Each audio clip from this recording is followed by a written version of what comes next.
All right, let's dive right into this explainer by addressing one of the absolute weirdest, most viral biological obsessions on the internet right now. If you've spent, really any time online lately, you've probably noticed that people are completely fixated on crabs. And no, not just eating them. I'm talking about this wild idea that everything on Earth is somehow, slowly but surely, turning into a crab. Well, today we're going to bust wide open the internet's favorite evolution meme. We'll be using actual evolutionary paleobiology to figure out what's fact, what's fiction, and what's just, well, a really good meme. So you might have actually seen this exact meme from the Monterey Bay Aquarium. It is such a funny image. You've got this picture of people dancing at a party, having a great time, and then just sitting alone in the corner is a crab. It's wearing a tiny little party hat, just looking on at the humans with the caption, "I was like them once." This meme was posted with zero context by one of the most prestigious marine institutions on the planet, and it jokingly implied this deep, inevitable evolutionary truth about nature. And man, it sparked a massive wave of internet discourse.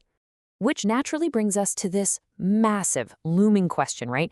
Is everything on Earth actually evolving into crabs? Are the trees in your backyard going to become crabs? Are humans eventually going to be castanetting our claws on the beach?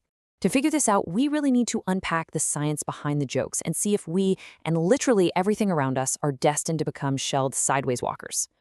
Okay, so here's the crucial, completely mind-blowing point. Nature really does keep making crab shapes independently. There's an actual scientific term for this phenomenon, and it's called carcinization. It's basically the evolutionary process where non-crab organisms just repeatedly evolve to have a crab-like body plan. See, evolution forces completely different species to arrive at the exact same result because their environment demands it. It's kind of like how sharks and dolphins both developed fins, right? Even though one's a fish and the other's a mammal. The crab shape is essentially nature's ultimate PR victory. It's a prime example of convergent evolution that has just totally won the internet's attention. Moving on to Section 1, True versus False Crabs, Taxonomy and Evolution. Brace yourselves, folks, because this is where the betrayal begins. Because actually, not everything that looks like a crab is one. To really understand carcinization, we have to look at the taxonomy. On one side, we have the true crabs, scientifically known as Brachyura. On the other side, we have the false crabs, known as Anemora. Now, calling them false isn't a value judgment or anything, it's just based on taxonomy and who was named first. These two groups split almost 300 million years ago. That is way before the dinosaurs even existed. So while they are closely related, they are distinctly different branches on the tree of life. And this slide right here brilliantly illustrates the ultimate crabs of lies. Look at the left column, our true crabs. You've got your fiddler crabs, spider crabs, shore crabs, the absolute classics. But then you look on the right, the false crabs. Yes, I'm so sorry to break it to you, but those favorite hermit crabs you used to collect on the beach, not a true crab. King crabs, nope, not a true crab. Porcelain crabs, squat lobsters, none of them are true crabs. They are evolutionary imposters that convergently evolved to look like the real deal. You have essentially been lied to your whole life. Which brings us to Section 2, Spotting a True Crab, a field guide. If we can't trust our own eyes, how do we spot a fake?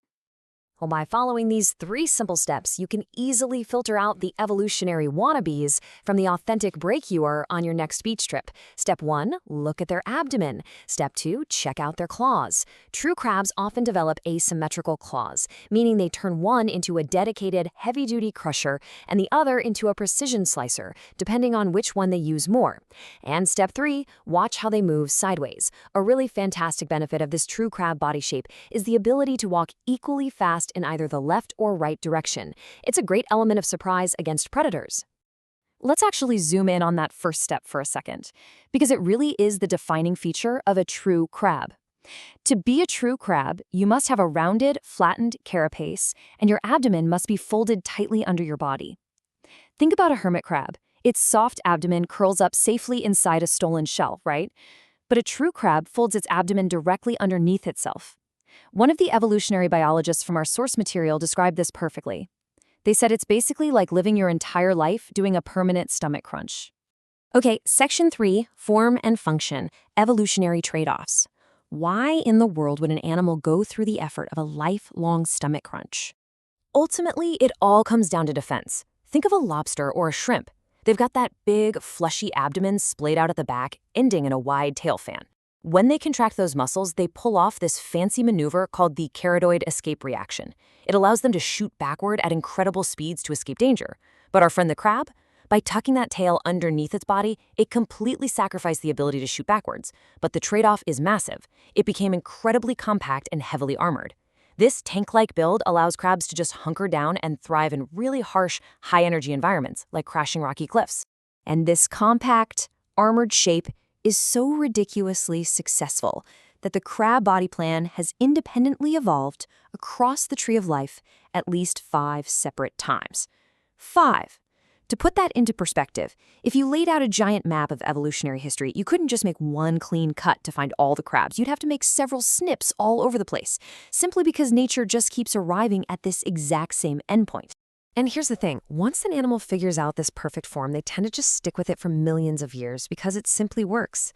Looking at this timeline, 300 million years ago, the true and false crabs split, but by the 90 million year mark, we're finding fossils of crabs that look exactly like the little shore crabs kids chase around the beach today.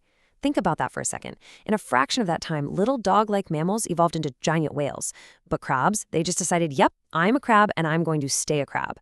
Today, they successfully inhabit literally every ocean depth, from boiling hydrothermal vents to tropical shores, and some even climb trees on land. But wait, evolution is messy, right? It doesn't just travel in a straight line. Meet the absolute rebel of the crustacean world. This is decarcinization. Certain species, like the weirdly beautiful frog crab, scientifically known as Rainerina, are actually reversing the process. Over millions of years, they are slowly untucking their abdomens. The result? They look less like a crab and honestly way more like a bizarre lobster-armadillo mashup. All right, final part, section 4, the weirdest crabs on Earth, bizarre behaviors. Before we wrap up, we have to talk about how incredibly strange these creatures are.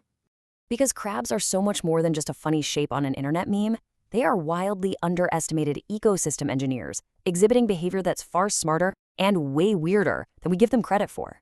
Did you know there are crabs out there that literally wear upside-down jellyfish on their heads like little hats for protection?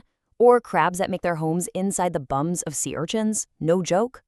They're also vital environmental saviors. In tropical mangrove forests, the mud is completely anoxic, meaning it has zero oxygen.